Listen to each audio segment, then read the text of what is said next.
So we left off talking yesterday in Hebrews 10:23 to 25, and just saying, see if you can do this in isolation without being part of a body, without being part of the local church. You can't.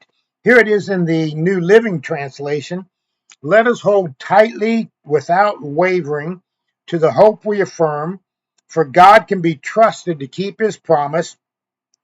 Let us think of ways to motivate one another to acts of love and good works. You can't do that in isolation. And let us not neglect our meeting together. Let us not neglect our meeting together. I want to say it again for some that need to hear it. Let us not neglect our meeting together as some people do. Well, people say, oh, well, but I want to go to the lake.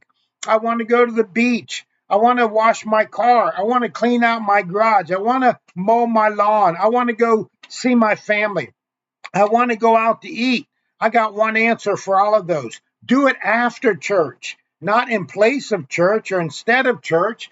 Go to church, fellowship, be taught, worship together, learn, grow, and then you got the rest of the day for the rest of those activities. It's amazing to me how many people say, well, I haven't been able to come on Sunday morning or Wednesday night because I've been really busy doing this. And I think you got 5 or 6 other days to do that, 5 or 6 other evenings to do that. Why is it that what always gets cut short is Sunday morning and or Wednesday night? People say, well, I just, decided to go to my club meeting or something like that, or I decided to mow my lawn instead. It's like, don't you have 6 other days to do that, 6 other evenings to do that?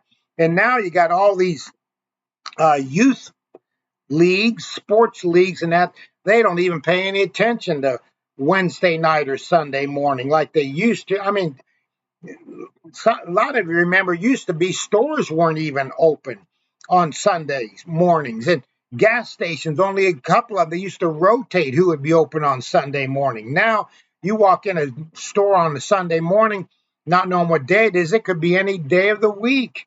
Oh, it's really sad how people have just gotten away from the important matter of assembling together, as and so much the more as the day approaches. The closer we get to the return of Jesus, and I'll tell you what, we are closer today than we've ever been. We're closer today than we were last year, than we were last month, than we were last week. Tomorrow will be closer than we are today. And it says, the closer we get to the day of the Lord's return, the more we should assemble together. Let us not neglect our meeting together, as some people do, but encourage one another, especially now that the day of Jesus' return is drawing nearer. And I just shake my head to see so many people say, yeah, we're in the last days. Jesus is coming soon. And yet they don't go to church. It's like we're closer to the return than we ever should be, and it seems like people are more lazy, more apathetic, more complacent about going to church than they've ever been. I just don't have words. Here's the Passion Translation. This is not the time to pull away and neglect meeting together. This is not the time to pull away and neglect meeting together, as some have formed the habit of doing, because we need each other. We need each other. Why should I go to church? We need each other. Why should we go to church? We need each other. This is not the time to pull away and neglect meeting together. Well, I'm not getting anything out of my church. Well, pray and change it, or go somewhere where you will get something out of it, where you're fed, where you can grow, where you can be blessed and be a blessing. In fact, we should come together even more frequently, eager to encourage and urge each other onward as we anticipate that day dawning. Notice it says, don't pull away and neglect meeting as some have formed the habit of doing. Their habit is to not come to church, not participate, not assemble together. But do you ever notice what Jesus' habit was? Listen to Luke 4:16. And so he, Jesus, came to Nazareth, where he'd been brought up, and as his custom was, or as his habit was, what was Jesus' custom? What was Jesus' habit? He went into the synagogue on the Sabbath day. Do you know what Jesus' habit was, what his custom was? To go to church. Yeah, I know it was the synagogue, I know it was Saturday, but the principle remains. If Jesus was here today, his custom, and he is here today by in the spirit and in believer, you know what I'm talking about, in the flesh. If he was here today, he would be in church every Sunday. It would be his custom, it would be his habit, no different when it was back then. So don't tell me, well, Jesus says it's all right, I don't go to church. Well, it violates his principle, his custom, his habit, and it violates his word. We're called to community. We are called to join together in unity. I'll say this, if we want to find excuses not to be part of a local church, not to be in church, the devil will supply them.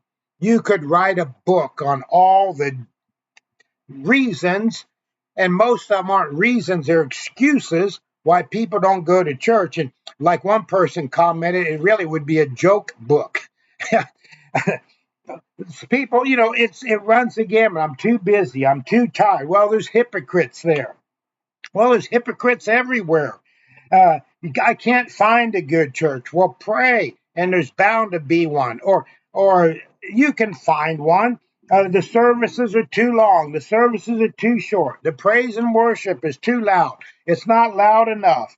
It's too far to drive. And I've had people say, well, that I live 15 minutes away from church. It's just too far to drive, and yet they drive 40 minutes, an hour to go to work every day, and yet 15 minutes is too far to drive to church. And they talk about their bad past experiences. Well, just get over it and get plugged into a local church. God wants us to be in church. God wants us to go to church. God wants you to go to church, me to go to church. God established the local church. It stood the test of time. It's the foundation of the community, foundation of the nation, foundation along with the family of the nation and of the community. We need one another. We need to not just gather together, we need to assemble together. And there's a huge difference. You can take a box of Lincoln logs and pour them on the floor. They're gathered together, but they're not assembled together. You can um, you can take a bag or a big box of Legos and dump them out. They're gathered together, but they're not assembled together. We need to not forsake the assembling of ourselves together.